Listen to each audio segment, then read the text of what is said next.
Hello my dear students मो शिक्षा भवन ओडिया नामक चैनल को आपण समस्त को स्वागत जनाऊँगी। तो ए वीडियो रे आमे अष्टम श्रेणी विज्ञान बहिर द्वितीय अध्याय अणुजीव जार टाइटल अच्छी अणुजीव जो माने कि आमर किछि उपकारी एवं अपकारी। तो एमती एक किछि टाइटल अच्छी जो माने देखुछंती देखिबे। ओके, तो ए टोटल विषय को आमे पढ़िबा। ओके, तो आम समाज रे बा आमे जो जगह रहउछे तार परिवेश रे किछि अणुजीव माने अछंती जो माने कि उपकारी एवं अपकारी। ओके, को मानु को आमे अपकारी कहिबा या उपकारी कहिबा ना जी हमकु उपकार करे बा जी हमर बेनिफिट पई हमको सहाय्य करे से मानकु आमे उपकारी कहउछे एवं जो माने हमर अपकार करंती ओके से मानकु आमे अपकारी बोली कहबा। को मानकु ना एई अणुजीव मानकु किछि अणुजीव माने हमको उपकार करंती से मानकु आमे उपकारी अणुजीव कहबा एवं किछि अणुजीव हमर अपकार करंती सेई अणुजीव मानकु आमे कोन ना अपकारी अणुजीव बोली कहउछे। तो किछि फ्रेंड्स जेंति कहउछन उपकार जे करे हमर से सांग हेथिवो आ जे हमर अपकार करे अनिष्ट करे क्षति करे हमको से मानकु फाइ बोली कहउछंती। ओके, तो अणुजीव आमे काहा कहउछे ना ए अणुजीव आमे सेई जीव मानकु कहउछे जो माने कि अणु जेंति सानर सेमति से मानकर आकार मध्य बहुत सान जो मानकु आमे खाली आखिर देखि परिबा नै। जेमते आमे खाता बही कलम जोड़ा देखुछे ओरा बड़ बड़ जिनिस को आमे खाली आखिर देखुछे सेमिति एई अणुजीव मानकु आमे केबे मध्य चाहिले खाली आखिर देखि परिबा नै अलगा जिनिस देखिला भलिया। ओके, तो पढ़िया पिले रेडी तो। ओके, देखो चलो जदि बही अच्छी बही उल्टाओ कहीं तुमको अंडरलाइन कराया पड़ो। ओके, ये खाली फिल्म देखला भाया लगे ना। नेक्स्ट देख आमे विभिन्न प्रकार प्राणी जमिति कि मनीष बेंग साप पक्षी माछी पक्क इत्यादि एवं उद्भिद जमिति कि घास बाउंस नड़िया आंब इत्यादि देखा पाई था। आम चारि पाखे जो जहाँ जहाँ भी अच्छे से गुड़ाक ऑब्वियसली देखुचे लेकिन आखि खुले जहाँ ना जहाँ तो आमको देखा जाउची। किंतु यहाँ व्यतीत केतेक जीव माने अछंती जेउ गुड़िक खाली आखि को देखा जाती नहीं। मु कहूଥିଲି कौन ना ए मानुक आमे जीवाणु बोली कहूचे बा अणुजीव बोली कि मध्य कहूचे। ओके, से गोटे जिनस अणुजीव कि जीवाणु ए दीटा जिनस ना अलग अलग बट ए मानुक आमे गोटे ही बुझिबा जो मानकु आमे खाली आखिरे देखि परिबा नाही से मानकु ऑटोमेटिक जीवाणु कि अणुजीव। ओके, काहेकि ना ए मानकर एमते को जीव माने जो माने कि अणु सह समान अणु परमाणु जानी ना। ओके, देखो तुम केमिति चिन्हिबा तुम्हें भावुथिबो जे खाली आखि को तो देखा जाउ नै ए गुडाकर एडे बड़ बड़ इमेज को आड़ आसिला केमिति आसिला नै कि किए याको आंकिला जदि देखा जाउनी देन केमिति सब जना पड़िला। देखो केमिति जना पड़िला गोटे बिकर बिकर जना गोटे काच ग्लास को बिकर बोली कहउचे विज्ञान भाषा रे बा जा परीक्षागार गुड़ाकर जो काचर गुड़ा किसी किसी ग्लास थाए से गुड़ाक आम बिकर बोली कहते। ओके, बड़ क्लास तुम सब चिन्ह एगुड़ाक कौन कर ना कि ओदा माटी संग्रह कर से पानी मिसाओ बिकर नब कि ओदा माटी नब से पानी ढाल गोलैब। ओके, ताकू घांटब एवं किछि समय पर रखिदेव देख छोट छोट माटी पिंडुला जितकी सब थे सब ग्लास तले बसीजे किछि समय पर गलिया पानी रो एक बुंदा नहीं अणुवीक्षण रे परीक्षा कर जो वन ड्रॉप गोटे बुंदा पानी नब नहीं कि कौन करिवो ना तुमर जो परीक्षागार रे जो हमर माइक्रोस्कोप बोली जो कहउछन्ते हम उड़िया रे सॉरी इंग्लिश रे अणुवीक्षण यंत्र ताकू उड़िया रे कहउछन्ते। तो ए अणुवीक्षण यंत्र रे कौन करिवो ना रखिवो गोटे स्लाइड भी एंती रखे जो रक्त परीक्षा जंती कला जो काच पतला प्लेट गुडा थाए ताकू आमे कौन कहउछे आमर ग्लास स्लाब बोली कहते ये रखिब तापर अणुवीक्षण यंत्र रे देखिबो। एटा हूँ तुम तुम कम गोटे फर्स्ट कम। ओके, कौन पाई ना अणुवीक्षण सॉरी यंत्र माध्यम से अणुजीव मान को देखा से परीक्षा तुमको दिखाई। नेक्स्ट आ गोटे कौन कर सेटा कर किंबा पोखरी किंबा गाड़ियारू गोटे टोपा पानी आनी एक स्लाइड ऊपर ए जो मुझे ग्लास स्लाइड। ओके, तो या आम स्लाइड कहते एमती बिंदु न खाली सादा ग्लासटा गोटे पतला ग्लास थी तुम से गोटे बुंदा पानी नब गोलिया पानी से कहूँ एवं ताहिरे अणुवीक्षण यंत्र रख देख।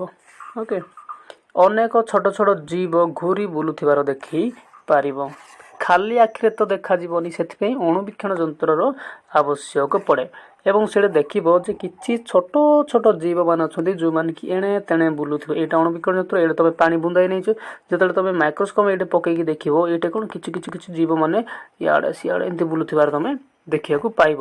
ओके, तो से मानक आम कहे अणुजीव कहीं अणुवीक्षण जंत्र मध्यम से जीव गुड़ाक आम देखिले बोलिकी ओके देख कौ कौ मान सब अच्छा माटी और पानी रे भरी रही समस्त जीव को अणुजीव कही पारिबा नहीं कहीं आम जाचे ना जो गुड़ाक आम आखि को देखा जीवेनी जंत्र मध्यम ही देखिपर से अणुजीव बोली कहवा किंतु मनकर बड़ बड़ जिन बड़ बड़ छोट छोट पोक जोक सब थे तो से गुड़ाक अणुजीवर केवे जीवे ना एटा मन रखिए ओके क्या कहवा देन तो छोट छोट जीव जहाँकि अणुवीक्षण जंत्र ही देखी हुए एटे जंत्र लिखाई मुझे कहूँ अणुवीक्षण जंत्र ही केवल देखी हुए से गुड़ी को अणुजीव आम कहवा अणुवीक्षण जंत्र देखा जाउथिबा जीव को अणुजीव बोली कहवा काम खत्म तो ये गुड़ाक मुख्यतः चारि भाग विभक्त बा चारि श्रेणीर ओके किछि अणुजीव मान अछंती जो मानक आम बीजाणु बोली कहवा किछि अछंती आदि प्राणी बोली कहवा किछि कबक आ किछि शैवाल जातीय अणुजीव आम चारि पाखरे अछंती ओके देख कौ कौ मानक आम जीवाणु आदि प्राणी बोली कहवा देख पिले जो चित्र देछि तमर एडे कौन कही ना ये जो अच्छे आमर ये मैंने होउछन गोटे गोटे कौन ना बीजाणु ओके ये कुंडलाकार बीजाणु आ ये दंडाकार बीजाणु तो ये माने कौन ना बीजाणु रे जाउछंती आ ये माने होउछन गोटे गोटे कौन अणुजीव कहीं ना ये दीटा ये मध्य आखि को देखा जीवनी ये मध्य हम खाली आखि को देखा जीव नहीं ओके आ ये जो एमोइबा आ पारामोसियम आइबो ये गोटे आदि प्राणी आ ये होउची आ गोटे आदि प्राणी तो ए माने मध्य जलर अछंती ए माने मध्य जलर अछंती आ ये भी खाली आखि को देखा जीव नहीं ये मध्य खाली आखि को हमको देखा जीव नहीं नहल तो डरी था पानी भी पी न था नहीं कि मुह भी धोई न था पोखर पानी रुहे ना आउ देखो ये गुड़ाक कौन ये गुड़ाक होती आमर ये हूँ पावर रुटर फिंपी जितकी सब फिंपी आम धरे भात माने जितकी सब पावर रुटर गुड़ा करे नहीं तो एमती किसी जिन उठी तुम देख गोटे मला गछ पुराणा जातीय गछ गुड़ाक एमती सब किसी जिन उठी तुम देख तो ये आमर गोटे गोटे अणुजीव गुड़ाक आम कहवा कबक ओके छतु जातीय जिन गुड़ाक सब एम आम कहे कबक जातीय आदि प्राणी सॉरी आदि प्राणी तो गले ऊपर आड़ गले एमाने कबक एम आम अणुजीव बोली कहवा ओके एमान मध्य गोटे गोटे अणुजीव आउ लास्ट रे माने कौन ना शैवाल एटा कौन एटा क्लामाइडोमोनास इंग्लिश रे याकू एंती पूरा लिखाई थो चल माइडोमोनास बोले पढ़ा हम या ओके एटा तुम मन रखी तो बड़ क्लास रे तुम सब भलसे पढ़ो आउ ये है मोर स्पायरोगायरा एम सब गोटे गोटे शैवाल जातीय शिउली जातीय गछ गुड़ाक एम खाली आखि को देखा जाती ना किंतु एमाने अणुजीव गुड़ाक ओके काम खत्म नेक्स्ट पेज को जीवा अणुजीव जगत रे भूताणु एक विचित्र सत्ता यह एक प्रहेलिका भाव ग्रहण करा जायछि कारण प्रहेलिका बोले कौन ना यहाँ खाली बुढ़ियाणी बुढ़ी असुरणी गप जमी आमको काल्पनिक कथा कह जाए कि पिला बेलू सेमिति एक कथा गुड़ाक भाया कह जाऊँगी कहीं एगुड़ा तो आमको खाली आखि को देखा जाऊनी समस्त देखिपारे जो साइंटिस्ट माने अणुवीक्षण जंत्र यूज करके देखुं बस से मान ही देखुं आमको गोटे चित्र देते आ कहते यहीटा है आमवा तुम्हें ग्रहण कर बोले आम हाँ यहाँ आमवार हाँ कि नहीं आ कि अच्छी यहीटा माइटोकॉन्ड्रिया चित्र बोले हाँ यहाँ माइटोकॉन्ड्रिया चित्र बोले कहते नहीं कि सेमती कहीं यार आकार एत छोट जे अणुवीक्षण एगुड़ देखा एत संभव नुहे न तो जी से देखी था नहीं कि केवल इलेक्ट्रोनिक अणुवीक्षण ही एक फोटोग्राफ यार से उल्टा पड़े टिके यार आकार एत छोट जे अणुवीक्षण एगुड़ी को देखा संभव नुहे कौन ना जो गोटे नॉर्मल माइक्रोस्कोप बोली कहते से माइक्रोस्कोप एगुड़ा को देखी हम ना केवल कहीं देखी हम ना इलेक्ट्रोनिक अणुवीक्षण इलेक्ट्रोनिक माइक्रोस्कोप गुड़ाक ही मान कौन एक फोटोग्राफिक प्लेट रे यार छवि नि जाई थाए यही छवि भूताणुर प्रकृत मापर प्राय 20,000 गुण अधिका देख कौन कौन से बढ़िया कथा कहला जे से गुड़ाक सब अणुवीक्षण जंत्र देखी हम ना ओके एवं जो इलेक्ट्रोनिक माइक्रोस्कोप बा इलेक्ट्रोनिक अणुवीक्षण जंत्र देखी हम सेटा भी पुणी कौन ना गोटे तार जूम करके देखा हम और तार गोटे इमेज कंप्यूटर माध्यम सेव कर रखा आटा कौन ना तार से एक्चुअली रियल रे जो जिते सैज रोटे अणुजीवटा जिते सैज तार कौन ना मनकर मुझे बिंदु करा ये बिंदु जो मुझे ओरिजिनल मनकर से एडियर सॉरी गोटे बिंदु करा जना पड़ो यहीटा मनकर गोटे बिंदु तो या मुझे कौन करी ना 20,000 गुण करके जेड़े बड़ माने जूम करी जेड़े बड़ देखा तो सेड़े बड़ इमेज आम पाखक पठा जाए आमको देखाई दि जाए ओके तो ये जो 20,000 लिखाई आम जो जो चित्र गुड़ाक देखलु ना कि एगुड़ाक है तार 20,000 गुण बड़र किंतु ए मानकर 20,000 सान कले जेडे देखा से तार वास्तव से सेतिकी बड़ कौन आमर अणुजीवटा बुझा पड़ा कि देख से कौन कहला यह मिली माइक्रोन प्रकाश कराए क्या एगुड़ाक कहीं एत बड़ माने से जब कहवाटा तो 1 मिली माइक्रोन इक्वल टू केते ना 1 कौन 1 डिवाइडेड बाय 1 पर 3टी शून्य या जो आराम से लिखा एटा 10 घात केते -3 एमती सब लिखा जीवो ओके। नेक्स्ट देख उद्भिद प्राणी एवं अणु सॉरी बीजाणु मानकरे देखा जाउथिबा केतेक लक्षण को ही भित्ति करी आमे भूताणुर उपस्थिति अनुमान करी थाउ। एबे देख मन कर आमे झाड़ा हेलु है ना कलेरा होउची तो हईजा जो होउची नहीं तो से गुड़ाक कौन किसी भूताणु जनित रोग गुड़ाक तो आम जानू ये अधिक भूताणु संख्या बढ़ीगला किंतु किए कहीपर जो यहाँ भूताणु ना या अच्छी एमती ना तो किसी लक्षण अच्छी जो लक्षण को भित्ति करके आम कहीपे ये से आदि प्राणी गुड़ाक अच्छा कि भूताणु अच्छा कि शैवाल जाति अच्छा कि आमर अणुजीव गुड़ाक अधिका बढ़ीगले कहीं एम अधिका बढ़ीगले कौन ना आमको हुए तो उपकार हम ना ना तार अपकार हम ओके। खाली उपकार हम एमती ना किसी उपकार भी अच्छी और तार अपकार मध्य से सेम परिमाण ही अच्छी। नेक्स्ट भूताणु केवल पोषक जीवर कोष भितर रही निजर वंश वृद्धि करें कौन हो पोषक ये कौन करुना ए जीवाणु मैंने कौन करेंगे ना किसी कोष भितर मनकर आम शरीर भितर भी किसी अच्छा ना बीजाणु भूताणु गुड़ाक तो सेमती भूताणु गुड़ाक गोटे कोष भितर रहीकि ही से माने सेठारु निज खाद्य खोजती से गुड़ाक ग्रहण करती तार तांकर वंश वृद्धि माने करती ओके। कहीं मैंने को कोशी गुड़ाक सब बहुत छोट छोट बीजाणु उद्भिद किंबा प्राणी मान कोष ही भूताणुर पोषक एक्चुअली बीजाणु गुड़ाक कौन ना उद्भिद तो गछ गुड़ाक कि प्राणी मान कोष एवं आम कोष गुड़ाक माने थांती थाकी बढ़ती। नेक्स्ट पोषक कोष बाहर यह संपूर्ण निष्क्रिय बा जड़ जीवन लेश मात्र लक्षण देखा जाई न थाए कौन कहला मनकर से गुड़ाक जो आम शरीर बाहर को काढ़ीदेवा मनकर से जीवाणु गुड़ाक कौन सी काम करें डेड भाया रे ओके। तो से अर्थ कौन ना से वंशवृद्धि करके रही गोटे भल परिवेशटीए आवश्यक ओके जोड़े खाइबा पाइबे जोड़ा ठीक ठाक लगे से बंचिकी रे ओके।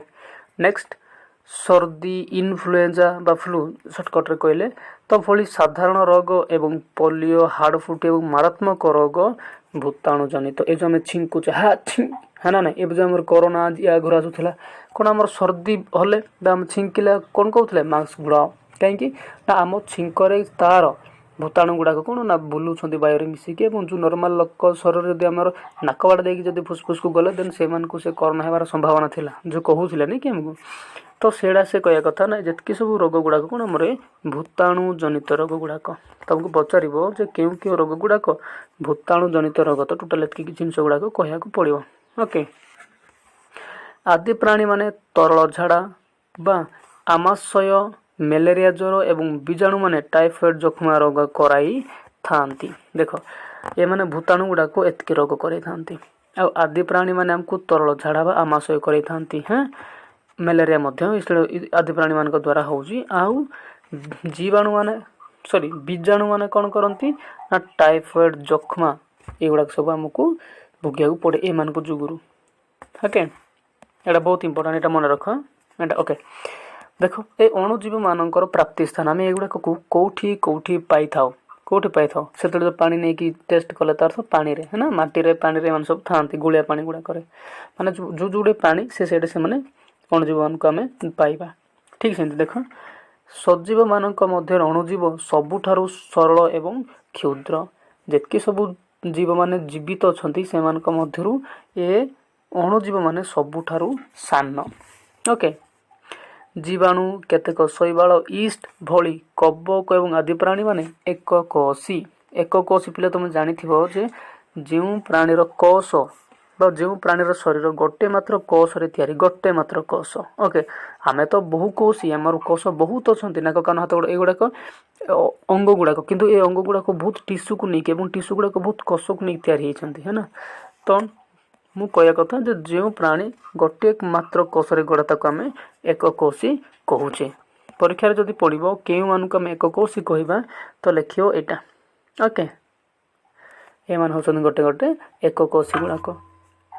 ଅନ୍ୟ ଶୈବାଳ ଏବଂ କବକ ମାନେ ବହୁକୋଷୀ, ମାନେ ବହୁତ ଟିକେ ତାଙ୍କର କୋଷ ଗୁଡ଼ାକ 2-3 ପ୍ରକାର, ମାନେ 2-3ଟାରୁ ଅଧିକ ଅଛନ୍ତି।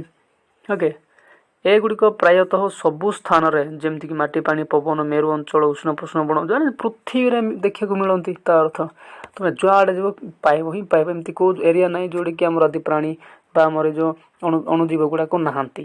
ଓକେ, ପାଣି ଅଛି, ମାଟି ଅଛି, ଦେନ୍ ଅଟୋମେଟିକ୍ ଏମାନେ ତାଙ୍କ ସହିତ ଥିବେ। ପବନ ଅଛି ବୋଲେ ପବନରେ ବି କିଛି ଅଛନ୍ତି ଅଣୁଜୀବ ମାନେ ସେଟେଲ୍ ହେଇକି। ଓକେ, ଯେମିତି ଆମେ ଛିଙ୍କୁଛେ, ମୁଁ ଆଗରୁ ଜଷ୍ଟ କହୁଥିଲି ଛିଙ୍କିଲେ ପବନରେ ମିଶୁଛନ୍ତି ତ ଥିବେ ସେମାନେ ପବନରେ। ଏବଂ ପ୍ରାଣୀମାନଙ୍କ ଦେହର ବିଭିନ୍ନ ଅଂଶରେ ମଧ୍ୟ ଦେଖାଯାଆନ୍ତି। ପ୍ରାଣୀ ବୋଲି କିଏ? ଆମେ ଗାଈ ଗୋରୁ ଯେତିକି ସବୁ ପଶୁ ଅଛନ୍ତି ସମସ୍ତେ ହେଉଛନ୍ତି ପ୍ରାଣୀ। ତ ଏମାନଙ୍କ ଦେହରେ ମଧ୍ୟ ବିଭିନ୍ନ ପ୍ରକାର ଅଣୁଜୀବ ମାନେ ଥାଆନ୍ତି। କେତେକ ଅଣୁଜୀବ ଅନ୍ୟ ଜୀବମାନଙ୍କ ଶରୀରରେ ବଢ଼ିଥାନ୍ତି। ଆମ ଶରୀରରେ ଥାଆନ୍ତି ଅର୍ଥ ଶରୀରରେ ବଢ଼ିବା ପାଇଁ ହିଁ ଥାଆନ୍ତି। ଓକେ, ତ ଅନ୍ୟ କେତେକ ମୁକ୍ତ ଭାବେ ପରିବେଶରେ ବାସ କରନ୍ତି, ଓପେନଲି ବାସ କରନ୍ତି, ମାଟିରେ, ଗଛମାନଙ୍କରେ, କୋଉଠି ସବୁ ଥାଆନ୍ତି। ଓକେ, ଏମିବା ଏକକୋଷୀ ଏବଂ ଏକାକୀ ବାସ କରେ। ଏମିବା ଏକକୋଷୀ, ଇଏ ପାଣିରେ ଆରାମସେ ରହିବ। ଓକେ, କବକ ଏବଂ ବୀଜାଣୁ ସଂଘ ବା ମଣ୍ଡଳ ଗଠନ କରି ବାସ କରନ୍ତି। କବକ ଗୁଡ଼ାକ କ'ଣ? କବକ ଆଉ ବୀଜାଣୁ ଏମାନେ ଟିମ୍ ହେଇକି ରୁହନ୍ତି। କବକ ଏମିବା ଆରାମସେ ଜଣେ ରୁହେ। ଏମିବା। ଓକେ, ଇଂଲିଶରେ ଏକୁ ଆମୋଇବା ବୋଲି କହନ୍ତି ତ। ନେକ୍ସଟ ଦେଖ, ଏବେ ସବୁଠୁ ଇମ୍ପୋର୍ଟାଣ୍ଟ ପାଠ ଆସିବ। ଏ ଯେଉଁ ଅଣୁଜୀବ ମାନେ ଅଛନ୍ତି ଆମର କୋଉଠି ସବୁ କହିଲେ ନାହିଁ କି ପାଣିରେ, ମାଟିରେ, ପବନରେ ଯେତିକି ସବୁ ଅଛନ୍ତି ଏବଂ ଆମ ପ୍ରାଣୀମାନଙ୍କ ଶରୀରରେ ଯେଉଁମାନେ ଅଛନ୍ତି ତ ସେମାନଙ୍କ ସହିତ ଆମର କି ସମ୍ପର୍କ? କି ନାହିଁ, ବହୁତ ବଢ଼ିଆ ସମ୍ପର୍କ ଅଛି। ଯେତିକି ଆମର ଏମାନେ କ୍ଷତି କରନ୍ତି ଏମାନଙ୍କୁ ଯଦି ଆମେ ୟୁଟିଲାଇଜ୍ କରିବା ସେତିକି ସେମାନେ ଆମକୁ ଭଲ ରେଜଲ୍ଟ ବି ଦିଅନ୍ତି। ଓକେ, ତ ଦେଖ ଗୋଟେ କେଉଁ ଭଲ ସମ୍ପର୍କ ଆମମାନଙ୍କ ସହିତ ତାଙ୍କର ଅଛି। ଅଣୁଜୀବମାନେ ଆମର ଅନେକ ଉପକାର ଏବଂ ଅପକାର କରିଥାନ୍ତି। ଉପକାର ମାନେ ଆମକୁ ହେଲ୍ପ କରିଥାନ୍ତି, ଅପକାର ମନେକର ଅନିଷ୍ଟ ମଧ୍ୟ କରିଥାନ୍ତି। ଦେଖ, ସେମାନଙ୍କ ବିନା ଆମେ ବଞ୍ଚିବା ଅସମ୍ଭବ। ସତ କଥା। ତ ଭାବୁଥିବ କେମିତି? ହେ ନା, ସେମାନଙ୍କୁ ତାଙ୍କୁ ଝାଡ଼ା ବାନ୍ତି ରୋଗ କରାଉଛନ୍ତି ତ ଆମେ କ'ଣ ତାଙ୍କ ବିନା ବଞ୍ଚି ପାରବା ନାହିଁ କି? ଝାଡ଼ା ବାନ୍ତି ହେଉଛୁ ବୋଲି ଖୁସିରେ ହେଉଛୁ କି? ନାହିଁ, ସେମିତି ନାହିଁ। ଦେଖ, ଦହି, ପାଉରୁଟି, ଚକୁଳି, ଇଡଲି, କେକ୍ ଆଦି ଖାଦ୍ୟ ପଦାର୍ଥ ପ୍ରସ୍ତୁତିରେ ଏମାନେ ଆମକୁ ସାହାଯ୍ୟ କରନ୍ତି। ଆରେ ୱାହ, ବହୁତ ବଢ଼ିଆ ନାଇଁ କି? ଯଦି ପାଉରୁଟି ଯଦି ସେମାନେ ଆମକୁ ସାହାଯ୍ୟ କରିନଥାନ୍ତେ ତ ଆମକୁ ପାଉରୁଟି ମିଳିନଥାନ୍ତା। ଫୁଲେ ପାଉରୁଟି। ଓକେ, ଦହି ଦେଖିଛ ନା ଫର୍ଷ୍ଟ ଯେଉଁ ହୁଏ। ଓକେ, ଚକୁଳି ପିଠା, ହେ ନା? ହଁ, ତ ଏଗୁଡ଼ାକକୁ ସେମାନେ ଆମକୁ ସାହାଯ୍ୟ କରନ୍ତି ବନିବା ପାଇଁ। ଏକ ସୁସ୍ଥ ପରିବେଶ ଗଠନ କରିବାରେ ମଧ୍ୟ ସେମାନଙ୍କର ଭୂମିକା ରହିଛି। ଏମାନେ ଅଛନ୍ତି ବୋଲି ଭଲସେ ହେଉଛି। ଏବେ ଦେଖ, ଗୋଟେ ଗାଈ ଗୋରୁ ମନେକର ମରିଗଲା, ଯଦି ଏମାନେ ସେଇଗୁଡ଼ାକକୁ ଯଦି ମାଟିରେ ମିଶାଇ ନଥାନ୍ତି, ହଁ ନାଇଁ, ଯୁଗ ସେମାନେ ସେମିତି ପଡ଼ିକି ରହିଥାନ୍ତେ। ଲୋକ ଦେଖିଲେ କହନ୍ତି ମଢ଼ ପଡ଼ିଛି, ହେ ନା? ହଁ, ତ ଏମାନେ କ'ଣ କରନ୍ତି ନା ସେଗୁଡ଼ାକକୁ ମାଟିରେ ମିଶାନ୍ତି, ମାନେ ତା ମାନେ ଆମକୁ ହେଲ୍ପ କରନ୍ତି। କେମିତି ନା ପରିବେଶକୁ ସଫା କରିବାରେ। ଓକେ, ଦେଖ ପଡ଼ୁଛି କେମିତି ଆମକୁ ସେମାନେ ହେଲ୍ପ କରୁଛନ୍ତି ନାଇଁ କି? ଉଦାହରଣ ସ୍ୱରୂପ ମଇଳା ଆବର୍ଜନା, ଯେମିତିକି ପନିପରିବାର ଅନାବଶ୍ୟକ ଚୋପା ଗୁଡ଼ାକ ଆମେ ଯେଉଁ ଫୋପାଡ଼ୁଛେ ସେଇଟା କ'ଣ ସବୁଦିନ ଥାଉଛି? କେତେ ଦିନ ପରେ ଦେଖା ବି ଯିବନି କୁଆଡ଼େ ଫୋପାଡ଼ିଥିଲେ କୁଆଡ଼େ ରହିଲା, ହଁ କି ନାହିଁ? କାହିଁକି ନା ଏ ଅଣୁଜୀବମାନଙ୍କ ଦ୍ୱାରା କିଛି ଜୀବାଣୁ ଭୂତାଣୁ ଅଛନ୍ତି, ସେମାନଙ୍କୁ ଏମାନେ କ'ଣ କରିବେ? ଖାଇବେ ଆଉ ମାଟିରେ ମିଶାଇ ଦେବେ। ଯେମିତି ମଳମୂତ୍ର, ମୃତ ବିଘଟନ, ଏ ଯେଉଁ ମୁଁ କହୁନଥିଲି ଗାଈ ଗୋରୁ ଗଛ ଯଦି ମରିଗଲେ କ'ଣ ହେବେ? ଧୀରେ ସେମାନେ ମାଟିରେ ମିଶି ଯାଉଛନ୍ତି। ଓକେ, ଉଦ୍ଭିଦ ଓ ପଶୁପକ୍ଷୀ ଯେତେବେଳେ ମରିଯାଉଛନ୍ତି ସେମାନଙ୍କୁ ମିଶାଉଛନ୍ତି। କାମ କଥା ରେ ଥିବା ଜୀବାଣୁମାନେ ଏସବୁର ଅପଘଟନ ବୋଲି କ'ଣ ନାହିଁ, ମାନେ ମାଟିରେ ମିଶାଇବା ପ୍ରକ୍ରିୟାକୁ ଅପଘଟନ ବୋଲି କହନ୍ତି। ଅପଘଟନ କରାଇ ଏଗୁଡ଼ିକୁ ସରଳ ଉପାଦାନରେ ପରିଣତ କରନ୍ତି। ଯଦି ଆସିବ ମୁଁ କହିବି। ଓକେ, ତାର ସେମାନେ ମାଟିରେ ମିଶାନ୍ତି। ଆଉ ଗୋଟେ କଥା ମୁଁ କହିବି, ଯଦି ଗାଈଟେ ମରିଗଲା କି କୁକୁରଟେ ମରିଗଲା କି କୌଣସି ପ୍ରାଣୀ ବି କି କେଉଁ ଲୋକ ମଧ୍ୟ ମରିଗଲେ, ଇଏ କ'ଣ କରିବେ? ଆମର ଯେଉଁ ଜୀବାଣୁମାନେ ଅଛନ୍ତି ଏମାନେ ତାଙ୍କ ଶରୀରକୁ କ'ଣ କରିବେ ନା ଟିକେ ଖଣ୍ଡରେ ପରିଣତ କରିବେ ଏବଂ ସେଠୁ ସେମାନେ ନିଜ ପାଇଁ ଖାଦ୍ୟ ପାଇବେ। କାହିଁକିନା ଏମାନେ ତ ବହୁତ ଛୋଟ, ସେମାନେ ତ ବଡ଼ ଜିନିଷ ଖାଇପାରିବେନି, ଆଉ କି ନାହିଁ? ତ ଆମେ ଦେଖ, ଆମେ ଏଡ଼େ ମଣିଷ, ଆମେ ଚାଉଳ କେଡ଼େ ରଖାଉଛୁ? ଏଡ଼େ ରଖାଉଛୁ, ହେଲା ନା? ଆଉ ଟିକେ ବଡ଼ ଚାଉଳ ହେଲେ ଖାଇଥାନ୍ତି କି? ନାହିଁ। ଆମେ ଏଡ଼େ ବଡ଼ ଲୋକ କିନ୍ତୁ ଖାଉଛୁ ଚାଉଳ ସାଇଜ୍ରୁ ସାନର। ଠିକ୍ ସେମିତି ଏମାନେ ତ ବହୁତ ସାନ ଅଣୁବୀକ୍ଷଣ ଯନ୍ତ୍ର, ଖାଲି ଆଖିରେ ଦେଖାଯାଆନ୍ତି ନାହିଁ। ମାନେ ଆଣବିକ ଯନ୍ତ୍ରର ହିଁ ଦେଖାଯାଆନ୍ତି। ତ ସେମାନେ କେଡ଼େ ସାଇଜ୍ର ଖାଇବା ଖାଉନଥିବେ। ସେଥିପାଇଁ ମାନେ ଆଗ ଜୀବିତ ମୃତ ପ୍ରାଣୀ ୟା ଉଦ୍ଭିଦକୁ ଆଗ ଟିକେ ଟିକେ ଟିକେ ଟିକେ ବାସ୍ ସାଇଜ୍ରେ ସେମାନେ ଆଗ ଇଏ କରନ୍ତି। ତ କହିଛି ଏଠି ବହିରେ ଯେ ସରଳ ଉପାଦାନରେ ପରିଣତ କରନ୍ତି। ସାନ ସାନ ଆକାରରେ ସେମାନଙ୍କୁ ଆଗ ଭାଙ୍ଗନ୍ତି, ତାପରେ ସେଠୁ ନିଜ ପାଇଁ ଖାଦ୍ୟ ଶୋଷଣ କରନ୍ତି। ଓକେ, ଏଥିରୁ ଆମର ବିଭିନ୍ନ ଉପାଦେୟ ଖାଦ୍ୟ ପ୍ରସ୍ତୁତ ଉପାଦେୟ ପଦାର୍ଥ ତିଆରି ହୋଇଥାଏ। ଓକେ, ସେମାନେ ଆଗ ଟିକେ ଟିକେ ଟିକେ କରନ୍ତି ନା। ଓକେ, ଦେନ୍ ମନେ ପକାଉ ଜୀବାଣୁମାନେ ମଧ୍ୟ ଔଷଧ ପ୍ରସ୍ତୁତରେ ସାହାଯ୍ୟ କରିଥାନ୍ତି। ଆଶ୍ଚର୍ଯ୍ୟ ଲାଗିଯାଉଛି କେମିତି ଏମାନେ ସାହାଯ୍ୟ କରୁଛନ୍ତି ନାଇଁ କି। ଯଦି ଏମାନେ ଆରାମସେ ସାହାଯ୍ୟ କରିପାରୁଛନ୍ତି ନାଇଁ କି, ତ ଏମାନେ ହେଇ ବି ପାରେ। ତ ଦେଖିବା ଏଗୁଡ଼ିକ ବାୟୁମଣ୍ଡଳରେ ଯବକ୍ଷାରଜାନ ଗ୍ରହଣ କରି ସେଇଟା ଗ୍ରହଣ କରି ଏହାକୁ ବିବନ୍ଧନ, ଏ ଯେଉଁ ଆମର ହାଇଡ୍ରୋଜେନ ଯବକ୍ଷାରଜାନ ନାଇଟ୍ରୋଜେନ ଫିକ୍ସେସନ୍ ବୋଲି ଶୁଣିଥିବ, ମାନେ ଯବକ୍ଷାରଜାନ ସାଇକେଲ ବି ଶୁଣିଥିବ ଟିକେ ଟିକେ। ତ ଏହାକୁ ବିବନ୍ଧନ କରିବା ଦ୍ୱାରା ମୃତ୍ତିକାର ଉର୍ବରତା ବୃଦ୍ଧି ପାଇଥାଏ। କେଉଁମାନଙ୍କ ଦ୍ୱାରା? ଏ ବୀଜାଣୁମାନଙ୍କ ଦ୍ୱାରା। ଏମାନେ କ'ଣ କରୁଛନ୍ତି ନା, ଯେତେବେଳେ ଗୋଟେ ଗଛଟା ମରିଯାଉଛି ଏବଂ ଗଛରେ କିଛି ନାଇଟ୍ରୋଜେନ ଯେଉଁ ଥାଉଛି, ଏ ନାଇଟ୍ରୋଜେନକୁ ସେମାନେ କ'ଣ କରୁଛନ୍ତି ନା ପୁଣି ଥରେ ବାୟୁମଣ୍ଡଳକୁ ପଠାଇବାରେ ସାହାଯ୍ୟ କରୁଛନ୍ତି। ସେଇଟା କେମିତି, ସେଇଟା ତୁମେ ବଡ଼ କ୍ଲାସ୍ରେ ପଢ଼ିବ। ଓକେ,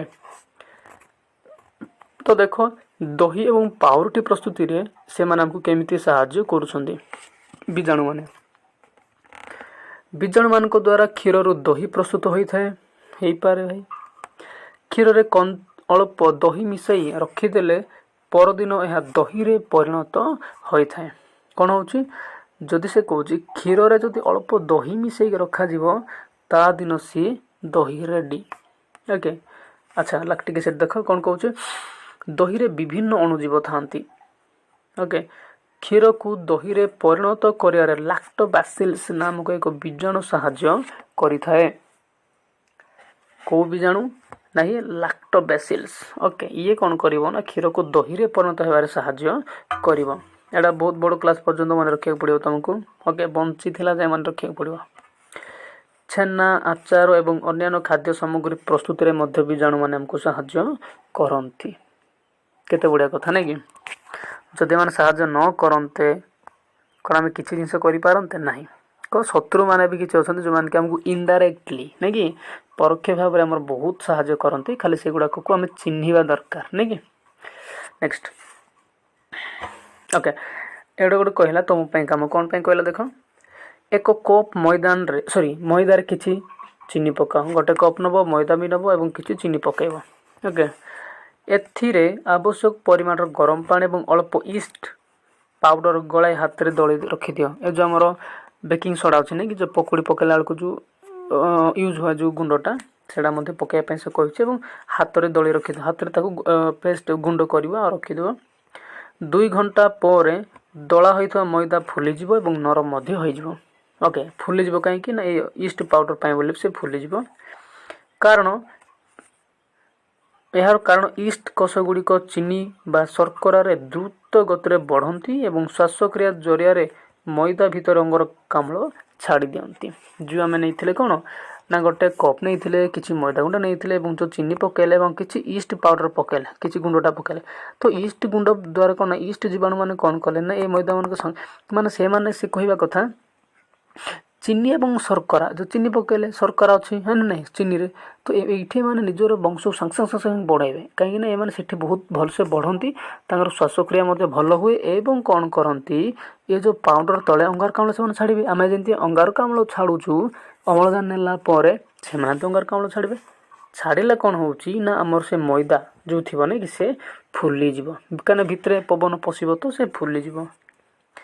ଏହା ଦଳା ମଇଦାର ଆୟତନ ବଢ଼ାଇଥାଏ। ଆମେ ଟିକେ ଥିବ ସେ ପୁରା ବେଶୀ ହେଇଯାଇଥିବ ନାଇଁ କି ମଇଦାଟା। ସେଥିପାଇଁ ପାଉରୁଟି, ପାଷ୍ଟ୍ରି ଏବଂ କେକ୍ ପ୍ରସ୍ତୁତି ଖାଦ୍ୟ ପଦାର୍ଥ ପାଇଁ ଇଷ୍ଟ ବହୁତ ଆବଶ୍ୟକ ହୋଇଥାଏ। କାହିଁକିନା ସେ ଫୁଲେଇବାରେ ସାହାଯ୍ୟ କରେ। ଓକେ, ତ ଆଇ ହୋପ୍ ଭିଡ଼ିଓଟି ବୁଝା ପଡ଼ିଲା। ଦେନ୍ ୟା ପରେ ଆମେ ତାର ଲାଷ୍ଟ ପାର୍ଟ ପଢ଼ିବା, ଟୋଟାଲି କ୍ୱେଶ୍ଚିନ୍ ଆନ୍ସର୍ ସହିତ ସରେଇବା। ଓକେ, ତ ସେ ପର୍ଯ୍ୟନ୍ତ ଚ୍ୟାନେଲକୁ ନୂଆ ଥିଲେ ସବସ୍କ୍ରାଇବ୍ କରି ଅଲ୍ ନୋଟିଫିକେସନ୍କୁ ଅନ୍ କରନ୍ତୁ। ସେକେଣ୍ଡ ପାର୍ଟ ମଧ୍ୟ ମୁଁ ଦେଇଦେଇଛି, ସେଟାକୁ ମଧ୍ୟ ଆପଣ ଦେଖିନିଅନ୍ତୁ। Thank you so much.